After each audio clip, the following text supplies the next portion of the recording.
All right, what's going on, ladies and gentlemen? Bryce Gelman here. Going to be previewing the big showdown tonight between the Giants and the Cowboys. The Giants trying to snap a 12-game losing streak against Dak Prescott in what seems to be a pretty wide open NFC. I wouldn't say necessarily the NFC East. With the Eagles playing as well as they are with the injuries they have right now, I think they're going to lock up the division easily. But I think bigger picture, the Giants and the Cowboys are both going to be fighting. I cannot believe I'm saying this. Giants looked really good last week, at least in that first half against the Browns. The Giants could show us something in this game that could go a long way the rest of the season. What happened last year? I digress. I'm going to get into that in a little. But there's a massive storyline going on here. And it's not just the fact that these two teams are NFC East division foes. It's not the fact that, yes, the Cowboys have the Giants number forever. It's just the fact that the Giants and the Cowboys are both near the middle of the pack when it comes to the NFC. You could say the Giants are near the bottom. I think they proved last week. And in a game they should have won against the Commanders. There are arguments out there that even if they had a kicker in that game, they still would have lost. I disagree.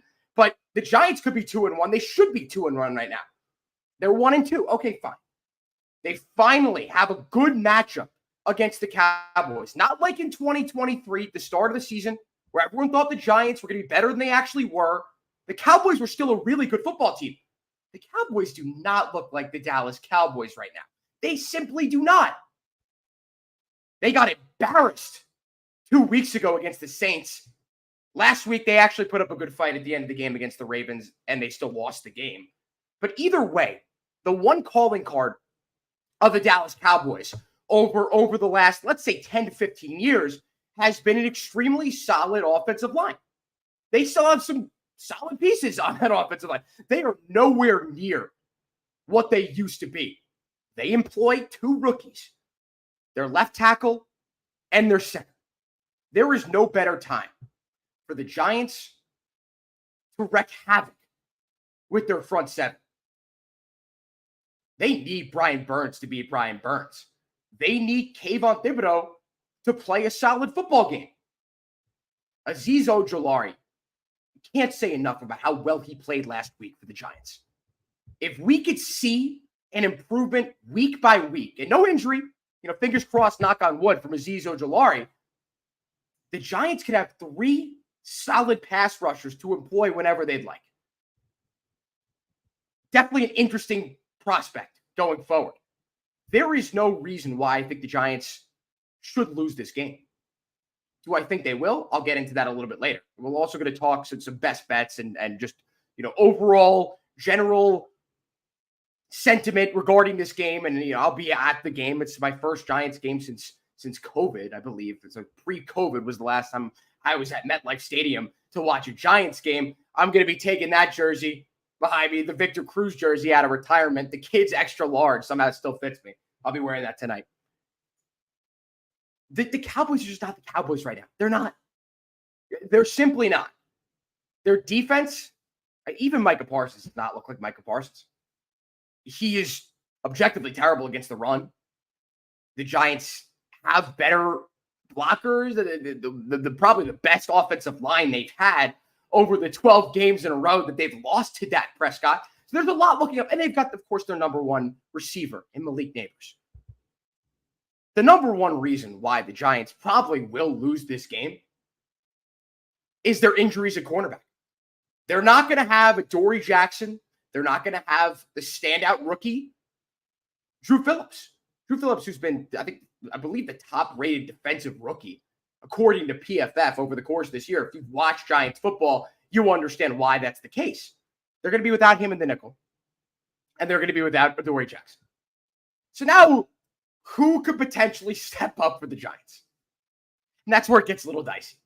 Because if you know this team, you know that on paper, even with their starters in the secondary, not solid. Not solid whatsoever. So now you take out two of the top three guys in that secondary. Who fills it? Nick McLeod and Cordell Flott. The Giants are in trouble tonight. They most certainly are in trouble tonight. Dak Prescott has averaged 275 yards through the air against the Giants in the 12-game span that they've, again, since the last time he's lost against the Giants. And you have to include last year's game in the first week of the season, which the Giants got absolutely obliterated, 40-0. Dak Prescott didn't need to throw the ball, considering the fact that the Giants' offense was getting manhandled by the Cowboys' defense. And they were running all over the Giants' defense. So you do take out a few of those games in which the Cowboys' defense just dominated the Giants' offense, got out to an early start, and he didn't have to throw the ball. Dak is averaging well over 300 yards against the Giants over this stretch. Do I think anything will change? No. Considering the fact the Giants secondary is as bad as it is, the one way the Giants win this game is they get to the quarterback. You want to know the last time the Giants stacked Dak Prescott? December of 2021. December of 2021. 2 full NFL seasons, 4 games played against the Dallas Cowboys. And the Giants didn't record 1 sack. The worst part about it is their defensive coordinator was Wink Martindale, who, of course, is not with the Giants anymore. He's with Michigan football. He's their problem now. Wink Martindale's known for his blitzing. His guys didn't get to Dak Prescott once in the 4 games that he was the defensive coordinator for the Giants against the Cowboys. There are multiple things looking up for the Giants. The secondary is the one thing that it's like, all right, well, Dak Prescott could throw for 350, 400 yards in this game. What are you going to do against the run? Rico Dowdle and Ezekiel Elliott? What's the excuse from the Giants today? I really hope there's none.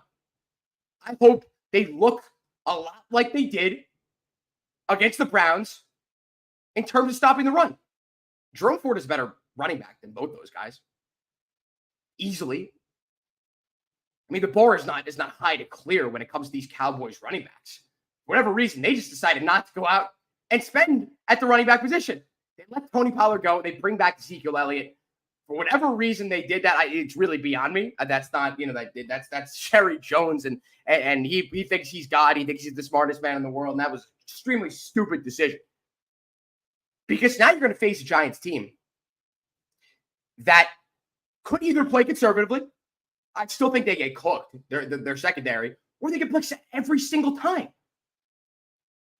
and allow the one-on-one coverage on the outside, which may eventually lead to the Giants' demise in this game. They're not really blessed with a lot of options defensively.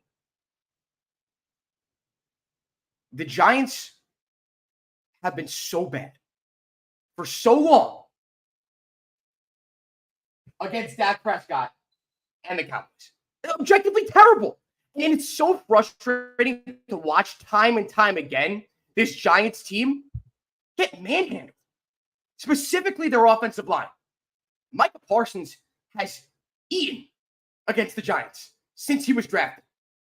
Since the Giants chose to trade down and draft Kadarius Toney with the 21st pick, instead of staying at 11 and taking Micah Parsons. Hindsight is 2020. It's easier to say they should have done it now than in the moment. I thought Micah Parsons was a great option for the Giants at 11. They wanted Devontae Smith, and the Eagles traded up, drafted Devontae Smith. And then the Giants drafted a guy he's not even in the NFL right now, on practice squad. Kadarius Toney is. Even the Chiefs couldn't figure out how to use him. Awful, awful pick. Giants have to deal with Micah Parsons. They're going to have to deal with DeMarcus Lawrence. I think who's playing in this game. I'm not 100% sure. Should probably have checked that before. If you know, leave a comment below. Let me know. As for a prediction in this game, I said this on One Giant Step. And if you didn't know, I host a podcast with Sean Morash of WFAN. We release podcasts before every game, after every game, on the WFAN YouTube, and wherever you get your podcast, Odyssey app. I mean, you can get the podcast wherever you want. Check that out. Really good preview between Sean and myself, and I discussed a lot of things that I'm discussing today. I predicted on One Giant Step a 23-20 Giants loss. I don't foresee this being an extremely high-scoring game if it's a close game, and I do believe it will be close. I think the Giants proved us something last week. I think they proved that they could get to the quarterback whenever they want, that they could be what we all expected. from that front seven. And it's absolutely essential that it happens. And the Giants get their first sack against the Cowboys since 2021. It's truly unbelievable to me how it's been that long. And then 2016, the last time they beat Dak Prescott. I'm sick and tired of hearing my Cowboys friends dance on our graves year after year, game after game, twice a year since Dak Prescott's second year in the league. It's pathetic. Time and time again, the Giants are getting manhandled by the Cowboys. I don't think tonight it changes in terms of whether or not the Giants get the win. I'd rather get trounced than lose on a last-second field goal by Brandon Aubrey. I think it's going to come down to a last-second field goal by Brandon Aubrey. I think he's going to kick a 65-yarder to kill the hopes and dreams of every Giants fan in that stadium, including myself. I'm prepared to be heartbroken tonight in my first Giants game at MetLife Stadium since pre-COVID. It's been a long time. I'll be in the stadium. And I think the Giants are going to lose a close game. Daniel Jones, for the first time this season, I think this game won't come down to whether or not he's really good versus good, average. I don't see him playing as poorly as he did against the Vikings. I think that was rust. I really do. And I think the Giants' offensive line has helped him adapt and fit seamlessly into his surroundings. It's hard when for 5 years of your career, you had a bottom 5, bottom 10 offensive line to all of a sudden be put into a better situation and know exactly what to do in said situation. It's tough. It really is. The Giants are a top 10 offensive line in the NFL this year. They've been really solid. So the bar, the floor for Daniel Jones' performance has been raised. So, again, for the first time this season, I believe this game will not come down to whether or not Daniel Jones plays a really good game versus an average game. I just do not think that he's going to play poorly. I don't. Now let's talk about some bets that I think can hit. And I want to start with the Cowboys side and a few that I've already taken. Jalen Tolbert, who is the Cowboys wide receiver 3. I think he's going to have a really good game. I think that him, CeeDee, and Brandon Cooks, whatever the line is, hammer them. Because no matter what, if Dak Prescott throws 2 picks, he struggles, he will get a lot of chunk plays to his receivers. That's, I think, an inevitability with how bad the Giants' secondary looks going into this game, how bad they've looked just in general. Deonte Banks as a number 1 option, simply not good enough. If you want to match up well against some of the best receivers in the league, it's not possible. With him as your cornerback one. And now you're not going to have the help from Adoree Jackson. You're not going to have the help from Drew Phillips. And you have to turn to Cordell Flott and Nick McLeod. Cordell Flott, I believe, opposing quarterbacks have a 158.3 quarterback rating when they're throwing the ball to him. Don't quote me on that. I saw that as a stat. I'm not 100% sure on it. That means that quarterbacks are essentially playing perfect football when they target him. Deonte Banks has also been targeted like 20 plus times in the 3 games the Giants have played, which is almost unheard of from a number 1 cornerback on a team. It says a lot about him. It says a lot about the Giants secondary as a whole. And now you remove 2 of the 3 guys that you had essentially as a backup to Cordell Flott. They're screwed. They are. Dak Prescott there should be no excuses for Dak Prescott to have a really good game through the air. He shouldn't be throwing picks. He shouldn't be making terrible mistakes. You just have to make him feel uncomfortable. I think the Giants will, but I just don't think it's going to be enough. You get to him 5-6 times, great. Okay. Is that going to stop the big play from happening? Is that going to put Dak Prescott in a situation in which he's going to miss a wide open CeeDee Lamb? He's going to miss a wide open Brandon Cooks? No. I do not believe that to be the case. I know there are a lot of people out there who just hate Dak Prescott, hate on him all the time, think he's an awful quarterback. He just got paid a lot of money. He just got paid a lot of money. He is an above average quarterback in the NFL. Do I think he's a superstar? No. Do I think he's a star? Borderline. the best definition for how good Dak Prescott is above average. Either way, above average quarterbacks who are really good at times through the air and above average quarterbacks who've won 12 straight games against a certain franchise are probably going to have success against a secondary as bad as the Giants secondary going into tonight. I'm going to continue to hammer it home. I'm going to continue to remind you the one reason why I really don't think there's a chance the Giants win this game. It could happen, sure. Do I think it's likely? No.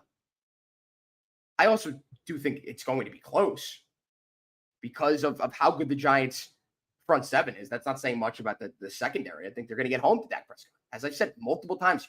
And if you're just joining now, I'm Bryce Gelman, talking as you could hear about Giants Cowboys tonight, Thursday Night Football. I'll be at the game. Very excited to get my heart broken. The Giants have an awesome opportunity tonight to avenge their loss from last year. I think if they want to win this game, it's going to be offensively on the backs of a guy like Wan'Dale Robinson. That's why I'm hammering the overs on Wan'Dale Robinson. 3+ receptions, 4+ receptions, lock. There's going to be a lot of attention on Malik Neighbors. Someone else is going to have to step up.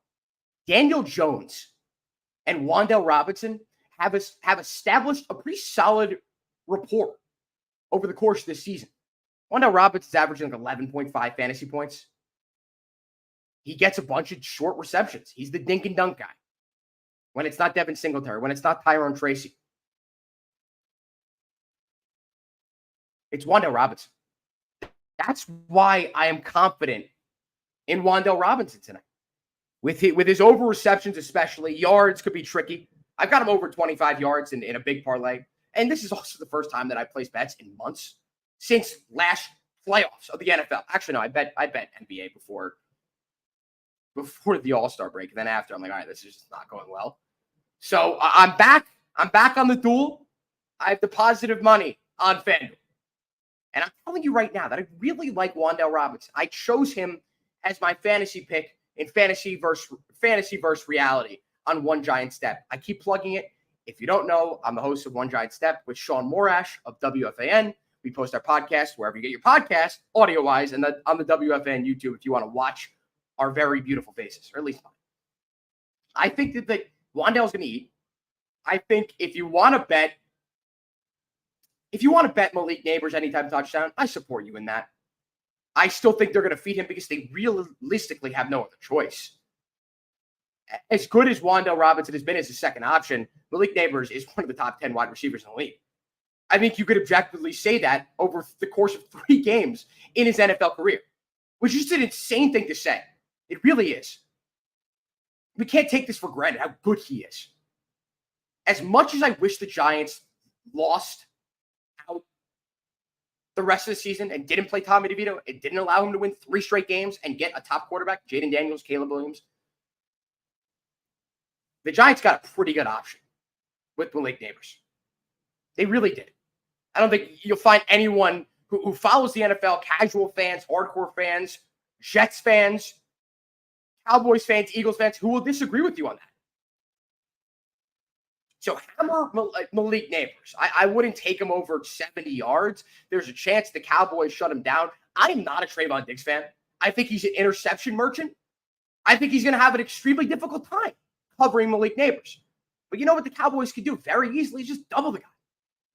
Put a lot of pressure on Daniel Jones and force him into forcing throws to Malik Neighbors. But he will be double covered a lot of this game. You guarantee that. If not, the Cowboys are in big trouble. They're in big trouble. You know what Malik Neighbors is capable of. 7 receptions for 78 yards last week, 2 touchdowns. In the second half, he did nothing. He really did nothing. It's because the Browns put Denzel Ward on. Denzel Ward is a top 5, top 10 cornerback. I know he's kind of at the back end of his career. I still think he's really solid. Who do the Cowboys have? Like Denzel Ward. Who?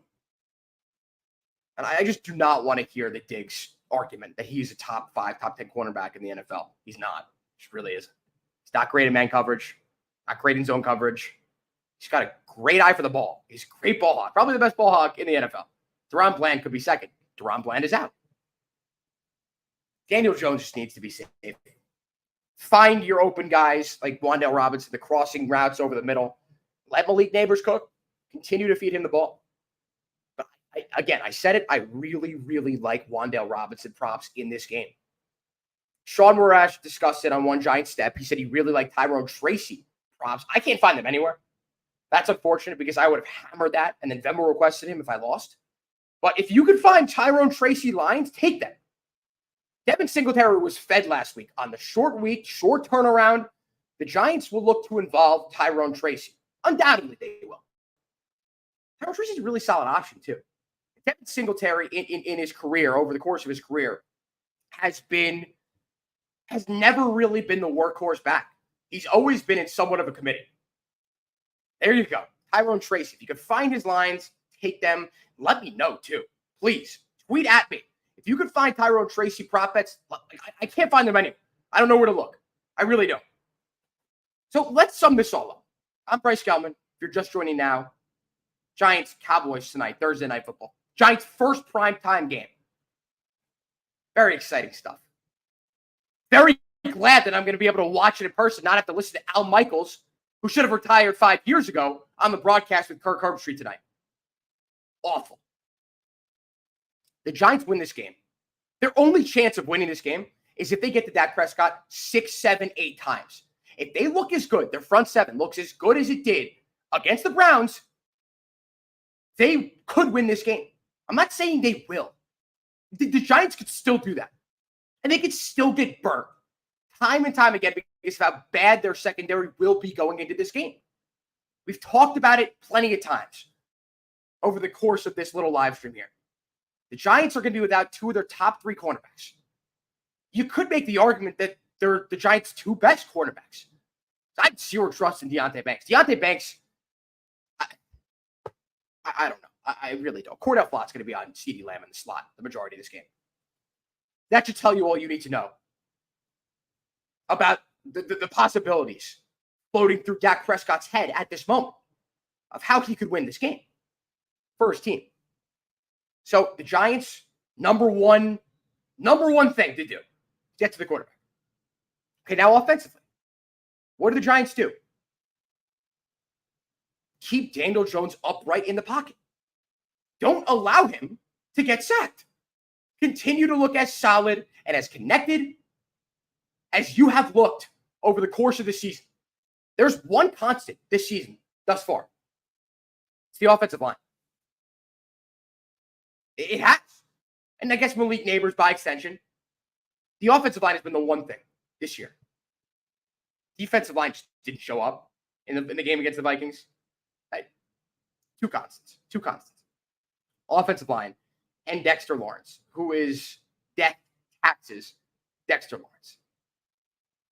3 certainties in life. Is death taxes and Dexter Lawrence being one of the best football players in the entire league. So put all this combined together. I still think the Giants lose. I just don't foresee how I could leave the stadium with a smile on my face. It has been so long, and this team has not done enough to prove to me that they could beat the Dallas Cowboys. The reason why I think this game will be close is not because of how well the Giants looked in the first half against the Browns. It's because of how bad the Cowboys have looked over the course of the season. Laying an absolute egg against the Saints. Playing 3 awful quarters of football against the Ravens last weekend. They did make a comeback. Good for them. They still lost the game. I look at their offensive line.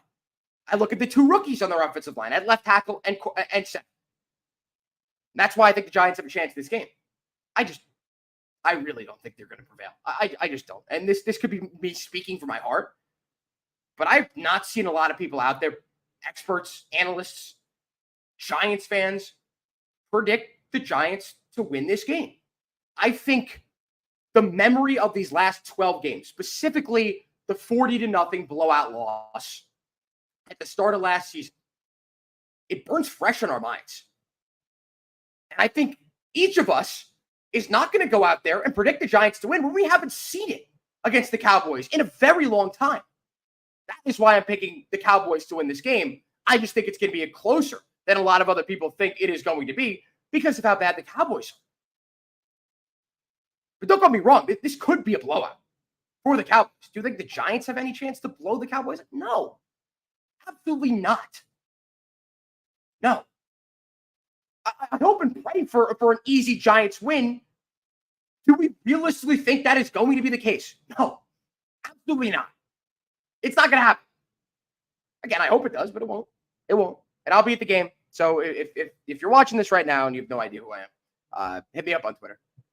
Tell me where you're going to be at this game. Let's meet up. Let's chat about how the Giants. Hopefully it's not have a conversation about the Giants are getting absolutely destroyed on the football field. Hopefully we're having a conversation about, the Giants have a chance to win this game. The Giants might win this game. Is that really too much to ask for as a Giants fan? 12 straight times, you'd think no. And we'll see after tonight. The entire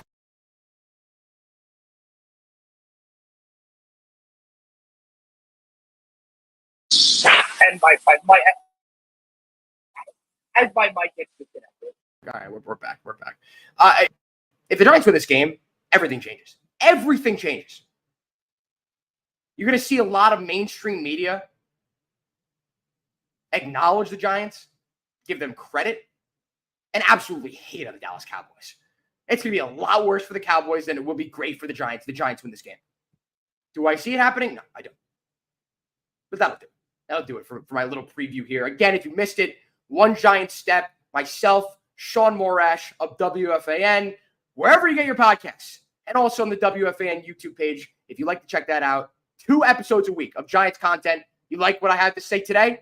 I do it twice a week with Sean Morash, who knows a lot about the Giants. He's great. I love Sean. Very polarizing figure. Great guy. Knows what he's talking about with the Giants. Doesn't know what he's talking about with the Knicks or any other team he's not a fan of. But Giants, yes. Watch One Giant Step. Listen to One Giant Step. And until maybe tomorrow. I might do something tomorrow. One Giant Step will be out tomorrow, that's for sure. But until next week, probably. I'm Bryce Go. Let's go Giants, baby. Let's go G-Men.